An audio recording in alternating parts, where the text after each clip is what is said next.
We had completed till verse 69, chapter 2 of the Bhagavad Gita, in which we were discussing about it is night time for the spiritual person when it is daytime for the normal human being, and vice versa.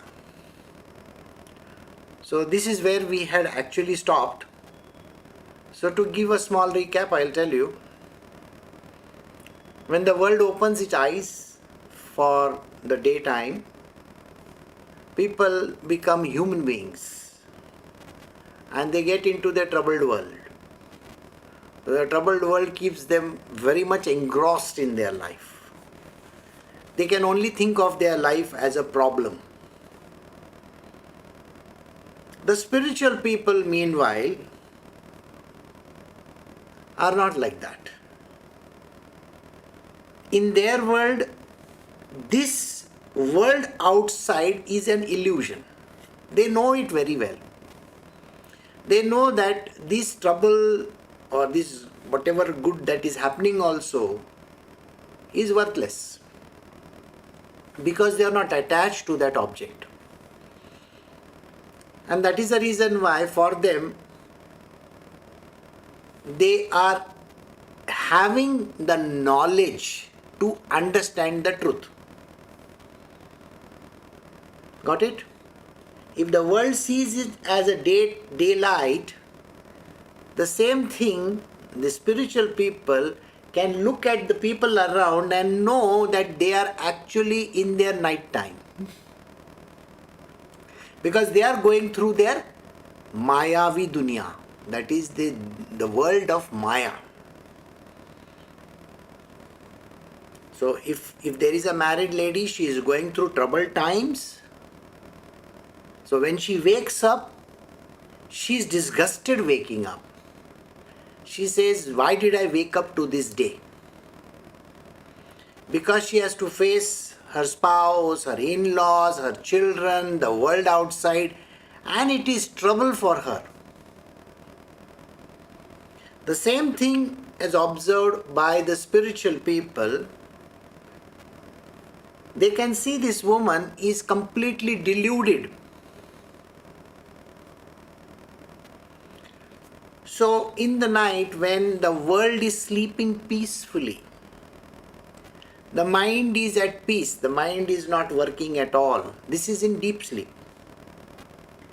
There is no consciousness which is going to, the waking consciousness is not there, so the person has no idea what is happening. Whereas the sage is always awake during the night. He is not thinking in a tamasic mode. He knows that this body has to rest, so the body will be resting, but he is wide awake. Awake to all realities in this world. His consciousness is roaming all over the place. And he knows very well how things are. So this is where we had ended. So now let us move to the next verse. We are doing Bhagavad Gita, chapter 2, verse 70.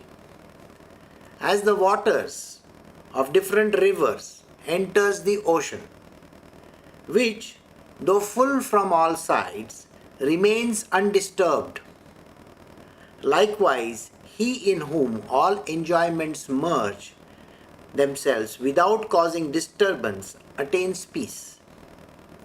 Not he who hankers after such enjoyments.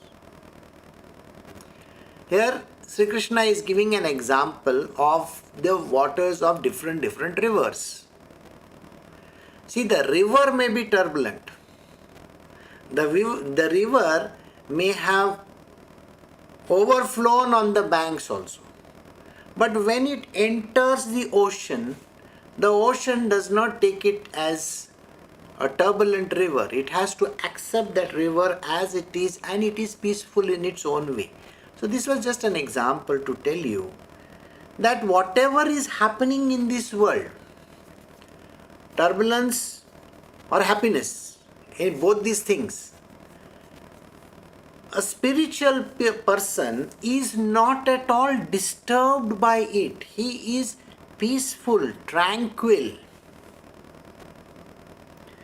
The tranquility can be seen within that person, because the worst case scenario also might be happening. Somebody might be dead, they might be in accident, they can be pain, injury, anything in this world. You should notice people around you, the ones that you stay with, when they wake up in the morning, what do? Either they are miserable to the core, they get up feeling, oh my God, that's their expression itself tells you that they are not even ready for the new day. They will get up with a pain, some kind of a pain. They wake up to a world of misery. Their mind is troubled. The mind is full of those ideas which they slept with. So all the past experiences imagined suddenly at that given moment in time are rushing through that small brain of theirs, their mind of theirs. Think, the previous day they have faced a lot of issues. When they went to sleep, all those issues were closed down. There was nothing there. But the moment they wake up, all the bad stuff comes in front of their eyes. And their face becomes contorted, distorted. Like that, I can only think of a pig early in the morning. Or a bulldog. There is no smile on their face.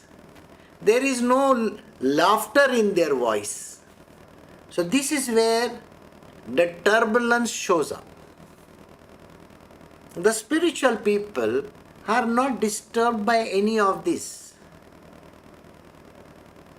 They know it's a new day, they have to go and do what they got to do. I'm sure you have heard of yogis who get up at 3 a.m. in the morning and they go into the river and have a cold water bath. This cold water is literally ice cold. It is chilled. It really doesn't matter to them. Then they go and do whatever their daily ablutions, stuff like that, all those things. And then they sit for meditation or they sit for whatever that is needed. They are not happy or angry or upset because human beings who are always full of that previous day's anger and upset brings the whole thing out. Do you know what you do in the morning, first thing? You go to the toilet. Okay? And you remove all the bad stuff from your body. The urine and the feces. But the same doesn't happen from the mind. Mind is full of that crap which they had. And they love to wallow like a pig in that crap. Isn't that fun, wonderful to know how people are? So, this is the way in which we behave. Human beings are so much in this category. Because they love to roll in that dirt of theirs. The spiritual people are not bothered about the previous day.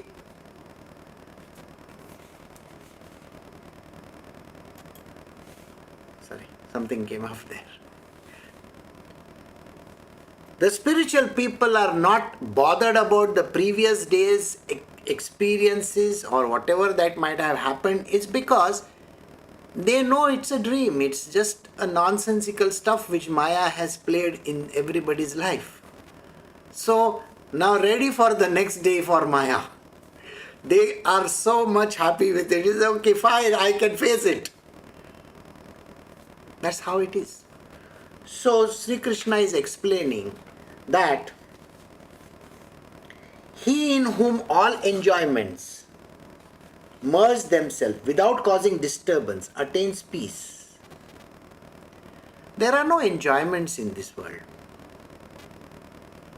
Enjoyments means what?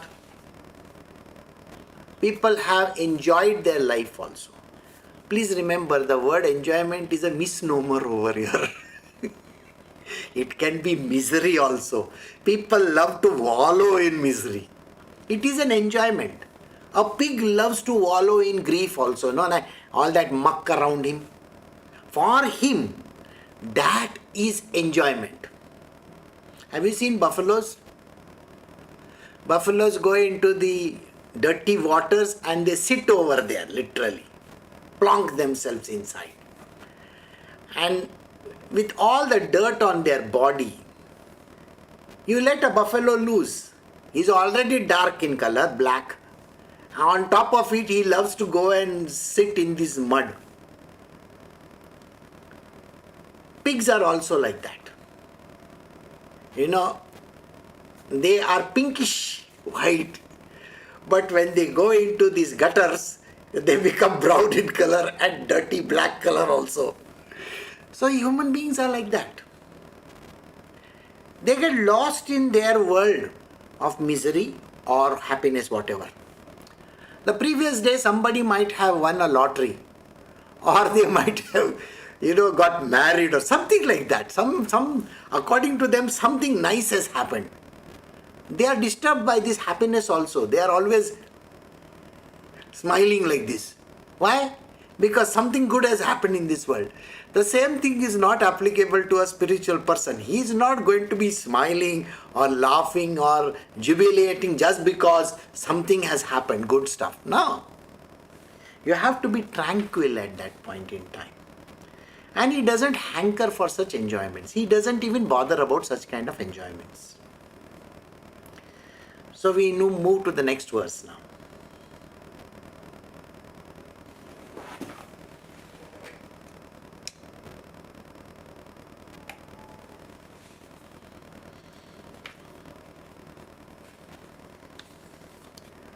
We are doing chapter 2 of the Bhagavad Gita, verse 71. He who has given up all desires and moves free from attachment, egoism and thirst for enjoyment attains peace. We'll continue the next verse also. Verse 72, chapter 2. Arjuna, such is a state of God-realized soul. Having reached this state, he overcomes delusions, and established in this state, even at the last moment, he attains Brahmic bliss.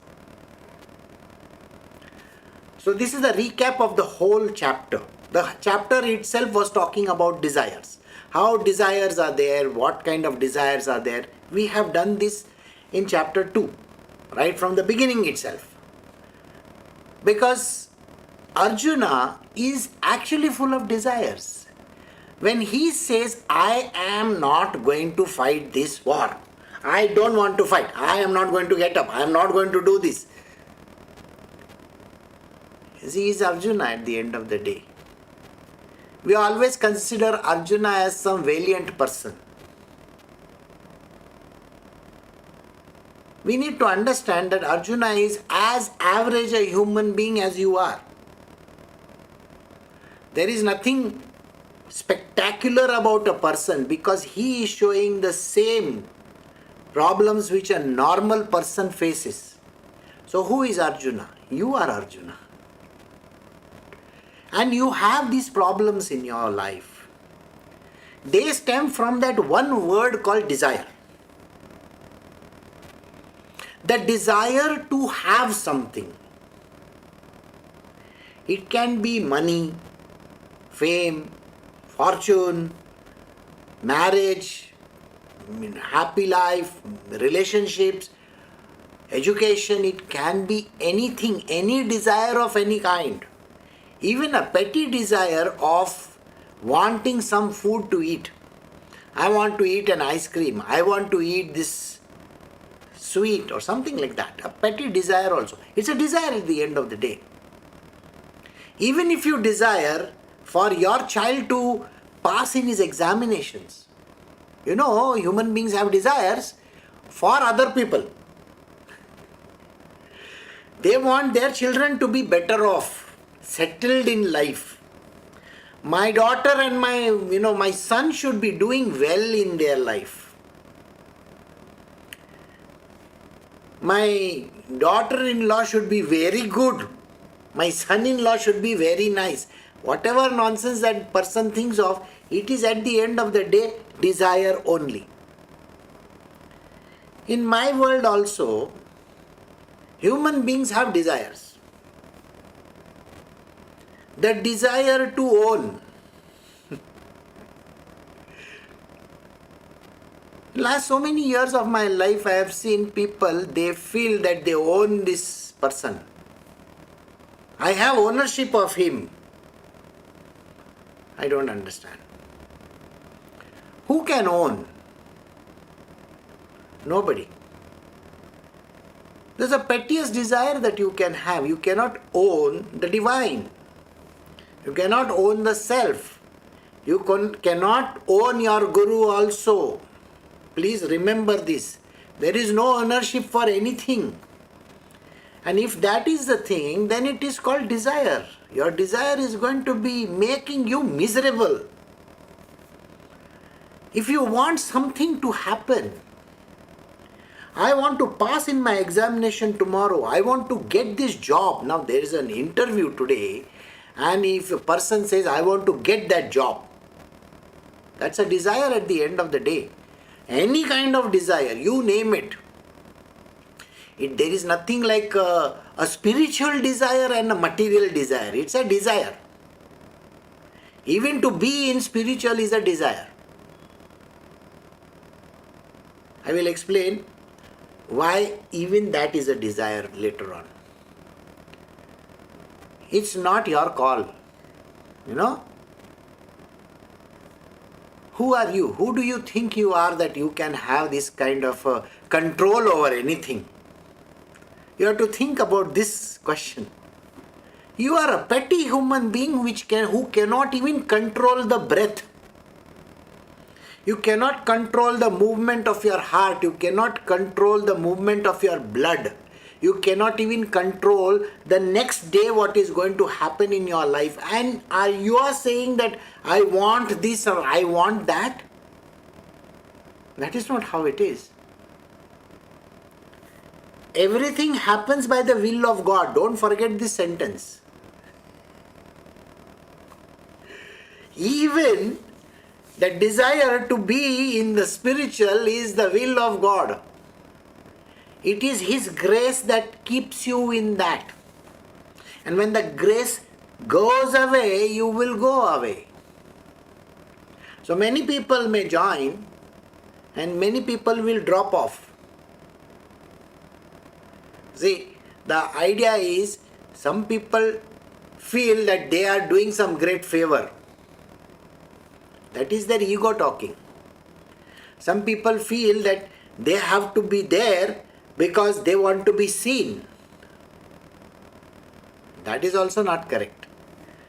So it's a desire. End of the day, it's a desire. So Shri Krishna says, he who has given up all his desires and moves free from attachment, there can be no attachment to anything in this world. Please remember, if you have even the slightest attachment for your body, you are going to be feeling miserable. First is your own self, the body that is there. Something goes in your eye, you are upset. Like that. Something is there in your teeth, you keep on doing that. So, if there is something irritating you, you are going to be upset because that is what keeps you in the loop.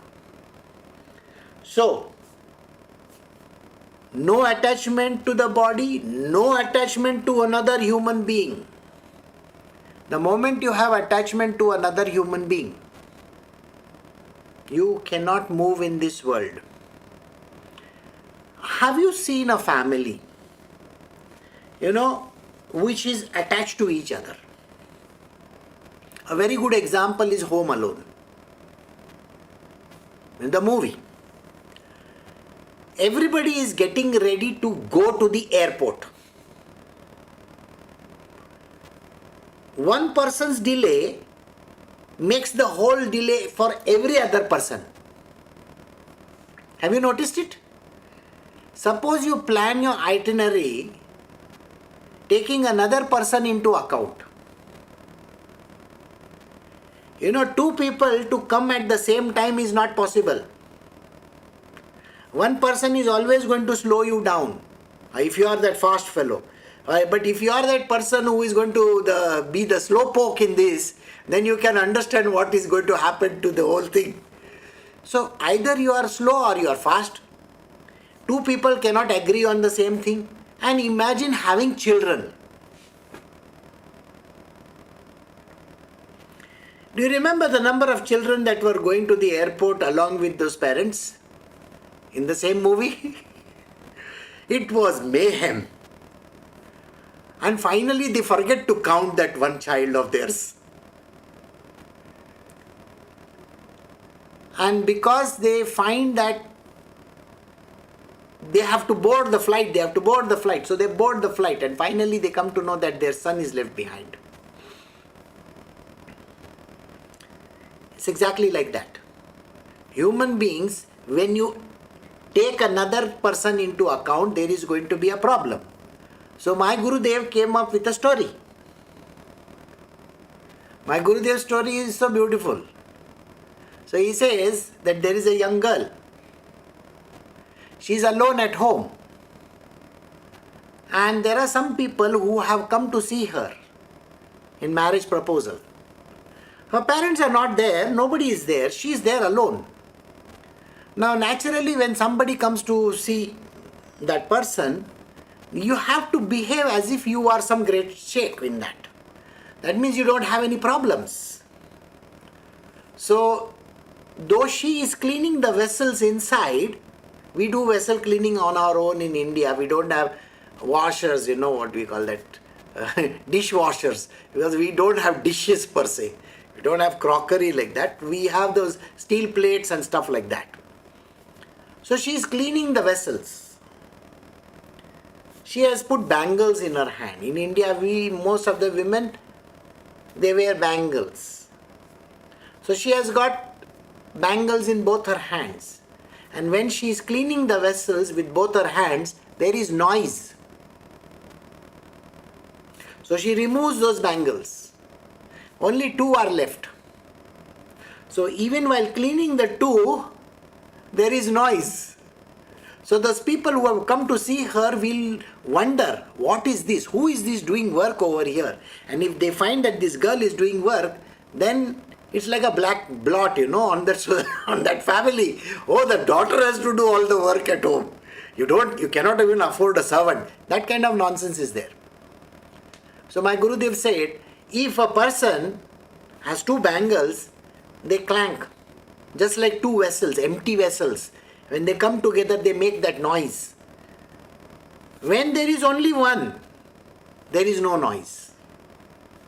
So here, attachment to another human being is the most problematic thing in life.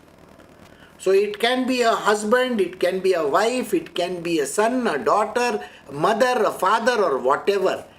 You cannot, if you are a young person, you know how difficult it is to get on with your parents? They are always a pain. You see, they don't understand that they are a pain, and the parents don't understand that the children are a pain. Both of them consider each other as a painful creature. That is because of attachment. My son, my daughter. My mother, my father. So attachments can cause misery. So the person who has no attachments whatsoever is free from egotism. What is this egoism? I am the one who is affected. The first I will start from the negative side.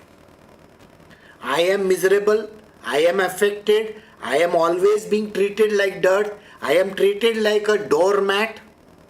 These are the words a person says.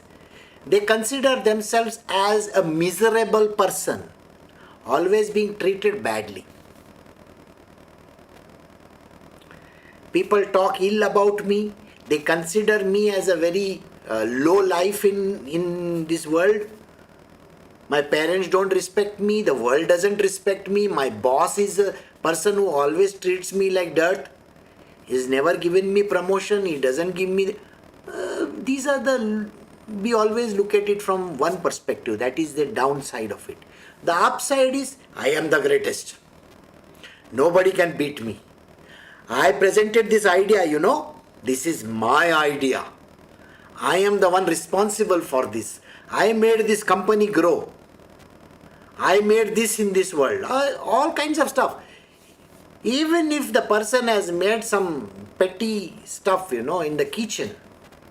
Let us say even, now in India, most South Indians, they create, they have idlis at home. Idli, dosa and all those kind of things. How fluffy the idlis are. Fluffy? You look at them, they are like sponge, It's an idli, my dear fellow. It is nothing great. It's an idli. You just have to eat it. Once you eat it, it becomes the same poop for every person. Did you get the point? The attachment that I made the idli so soft and fluffy. And they get carried away by this attachment.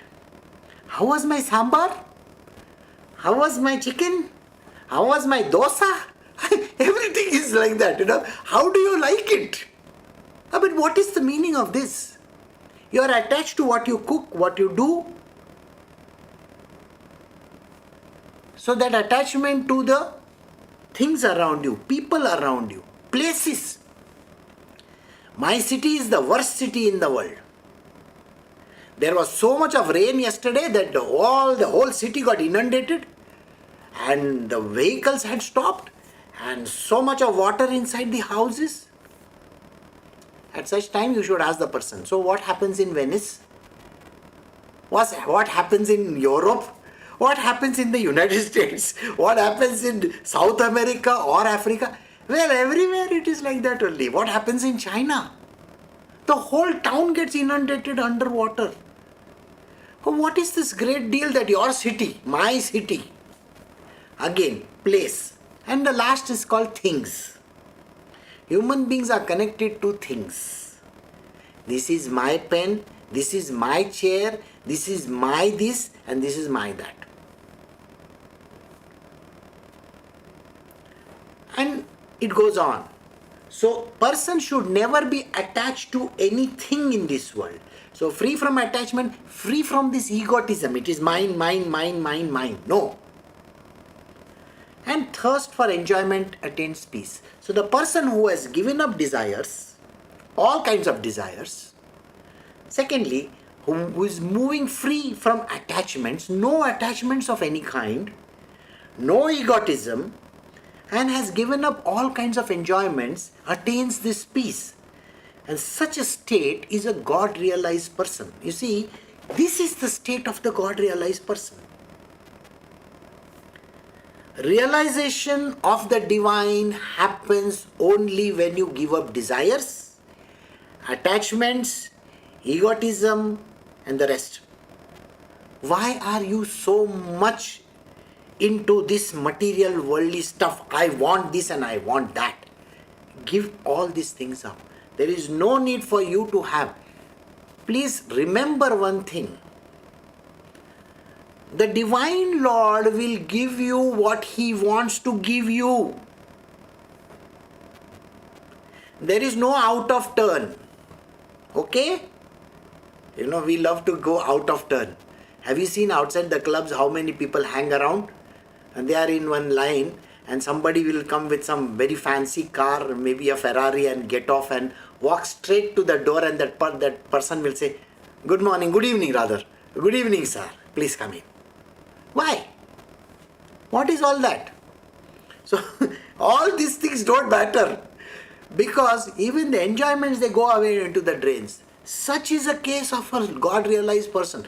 The realization happens only when you give up these things. In all of this, where is Shri Krishna talking about the kind of realization that is doled out today? Nowhere. Realization, attainment of self-realization or liberation is nowhere connected to any of the material worldly activities as described by the modern, whoever people that are there who are trying to dish it out. So there is nothing like that. So in the Bhagavad Gita, he says very clearly, having reached this state, he overcomes delusions. So delusions, the whole world is a delusion. It's a Maya's creation. So when you overcome Maya's creation, then when you are established in this state where nothing works, nothing, you don't care about anything. You have become immune to all these desires. There is no attachment. There is no likes and dislikes. There is no enjoyment of anything. There is no happiness. There is no sadness. There is no misery. Nothing is there. This person becomes tranquil, peaceful. And such a state is a God-realized state. And such a person attains the divine. Okay? What is divinity? It's a blissful state. By the way, the term blissful is different than happiness. People mix these two words together. Happiness is the joy that we feel in life. If something goes your way, you are happy. You get married and you have liked your, all that nonsense that went along in the marriage, you are very happy with it. So happiness is supposedly the joy that a person feels. When a person has a child, oh, I'm so happy, I got a baby. Okay. What is this? This is called happiness. Somebody gets a good rank. I passed in my examination. I got a good job. I did this. I climbed Mount Everest. They are happy. But the same person turns miserable immediately. Okay? The misery starts from day one itself. After you reach the Mount Everest, you put your flag in that and took one or two pictures. After that, you have to start coming down, isn't it? So from that happiness level, you have to start going back into the miserable world once again. So the first day of happiness, where I got married, I got a child, well, your misery is going to start from the next day itself. You don't know how to rear the children. Full day and night they are crying, pooping and wetting everything. And the kind of voracious eaters some of them are, bawling away to glory. Everybody comes and does kuchiku, kuchiku to the child. Everybody wants to manhandle the child. You have to face all these things. And I don't have to tell you what a woman goes through. Okay? The man has to go to the market to get those nappies and stuff like that, which he has never thought of, by the way. Till that point in time, he has never thought of where to get the nappies at the cheapest rate. And then he has to buy them by a gross, 144. Not 1 and 2. It is the way. That is misery. So this person is not disturbed by anything. Such a person is neither miserable nor happy. Both of them are termed as happiness only. The blissful state is a tranquil state. It's not disturbing. It is an equipoised state. Get the word? It's an equipoised state of being. Back to normal, back to everything as it is. This state is blissful state. Okay? So we will stop over here.